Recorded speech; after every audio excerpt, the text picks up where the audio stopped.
শিক্ষা উপদেষ্টা হিসাবে এতদিন নিযুক্ত ছিলেন ওয়াহিদুদ্দিন মাহমুদ। তিনি অত্যন্ত একজন বিচক্ষণ, জ্ঞানী মানুষ, অর্থনীতিবিদ। তারপরে দুটি মন্ত্রণালয় ছিল, একটা পরিকল্পনা মন্ত্রণালয় আর একটা হচ্ছে শিক্ষা মন্ত্রণালয়। তো শিক্ষা মন্ত্রণালয় একটা হিউজ বড় বিষয়, এর নীতিগত বিষয় ছাড়াও একটা কিছু প্রশাসনিক গুরুত্বপূর্ণ দায়িত্ব থাকে। ফলে ওয়াহিদুদ্দিন মাহমুদ, তার যে এখন বয়স, শরীর, তার পক্ষে দুটা মন্ত্রণালয় সামলানো কঠিন। সে কারণেই সম্ভবত তাকে পরিকল্পনা মন্ত্রণালয়, যেটা আসলে তিনি জ্ঞান গবেষণা করতে পারেন, সেই মন্ত্রণালয়ে তাকে কনসেন্ট্রেট করতে বলা হয়েছে এবং সেই মন্ত্রণালয় নিয়েই থাকবেন। আর আরেকজন এসছেন, তিনিও গুণী মানুষ, ঢাকা বিশ্ববিদ্যালয়ের আন্তর্জাতিক বিভাগের অবসরপ্রাপ্ত অধ্যাপক এবং মানবাধিকার কর্মী চৌধুরী রফিকুল আবরার, সিআর আবরার নামে পরিচিত। তিনি শিক্ষা উপদেষ্টা হিসেবে দায়িত্ব পালন করবেন। তিনি আজকে শপথও নিয়েছেন। তো খবর যেটা হচ্ছে সেটা হচ্ছে যে অবসর বা বিদায় নেওয়ার আগে তিনি বেসরকারি শিক্ষকদের জন্য একটা সুখবর দিয়ে গেছেন। এটাই হচ্ছে মোদ্দা কথা। সেটা কি? সেটা শিক্ষা উপদেষ্টার দায়িত্ব ছাড়া দিনে এমপিওভুক্ত, অর্থাৎ সরকার থেকে বেতন পান এমন বেসরকারি শিক্ষক কর্মচারীদের জন্য সুখবর জানালেন উপদেষ্টা অধ্যাপক ওয়াহিদুদ্দিন মাহমুদ। তিনি জানিয়েছেন, শিক্ষক কর্মচারীদের উৎসব ভাতা, বাড়ি ভাড়া, চিকিৎসা ভাতা এবং বিনোদন ভাতা বাড়ানো হচ্ছে। আগামী ঈদুল আজহা থেকে এই সুবিধা কার্যকর হবে।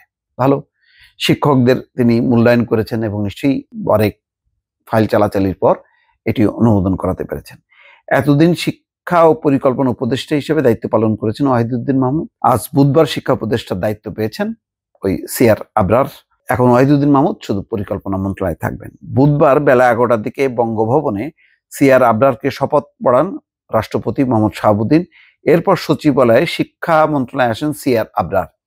এ সময় সাবেক শিক্ষা উপদেষ্টা অধ্যাপক ওয়াহিদুদ্দিন মাহমুদ উপস্থিত ছিলেন। দুজনকেই শিক্ষা মন্ত্রণালয় ও সংস্থাগুলোর পক্ষ থেকে সম্বর্ধনা দেওয়া হয়। সেখানেই শিক্ষার বিভিন্ন বিষয় নিয়ে কথা বলেন অধ্যাপক ওয়াহিদুদ্দিন মাহমুদ। দেখেন কি চমৎকার মিলমিশ, একজনকে বিদায় জানাচ্ছেন, আরেকজনকে স্বাগত জানাচ্ছেন একটা অনুষ্ঠান। এরকমই একটা সম্পর্ক থাকা উচিত শিক্ষিত মানুষদের। বেসরকারি শিক্ষকদের বিষয়ে বলতে গিয়ে অধ্যাপক ওয়াহিদুদ্দিন মাহমুদ বলেন, 15 থেকে 20 বছরের বঞ্চনা 1-2 বছরের বাজেট দিয়ে মেটানো যায় না। এটা বোঝানো খুব কঠিন। আজকেই সরকারি বেতনের সমান করে দিতে হবে, এটা ন্যায্য দাবি বুঝলাম, কিন্তু 1 বছরের বাজেট দিয়ে কি করে 15 বছরের বৈষম্য ঠিক করা যায়? কিন্তু শুরুটা করা দরকার, সেই শুরুটা তারা করে দিয়ে যাচ্ছেন। ওয়াহিদুদ্দিন মাহমুদ বলেন, তাদের উৎসব ভাতা, বিনোদন ভাতা, অর্থাৎ এমপিওভুক্ত যারা শিক্ষক, তাদের উৎসব ভাতা, বিনোদন ভাতা, বাড়ি ভাড়া, চিকিৎসা ভাতা এই বছরের ঈদুল আজহা থেকে শুরু করে আগামী বছরের বাজেট থেকে অন্তত কিছু বাড়াতে পারবো। এখানে আমি ঘোষণা দিচ্ছি না কত বাড়াবো। আমি জানি এই বছর বাজেটের মধ্যে যেটুকু এবং আগামী বছরের বাজেটের মধ্যে সেটির বিধান রাখা হচ্ছে।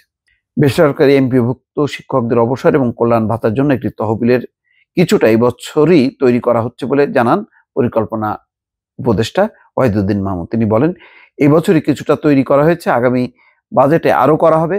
তবে পুরো তহবিলটি টেকসই করতে হলে 1-2 বাজেটে হবে না, 3-4 বাজেটে আশা করি ভবিষ্যতে এটির সমাধান হয়ে যাবে। অর্থাৎ একটা তিনি শুরু করলেন, তারপর আগামী 2-3-4 বছরের মধ্যে এটা পূর্ণাঙ্গ একটা বাস্তবায়ন হবে। ভালো, গুড। এটা একটা সুখবর দিয়ে তিনি বিদায় নিলেন। দর্শক ভালো থাকবেন। আল্লাহ হাফেজ।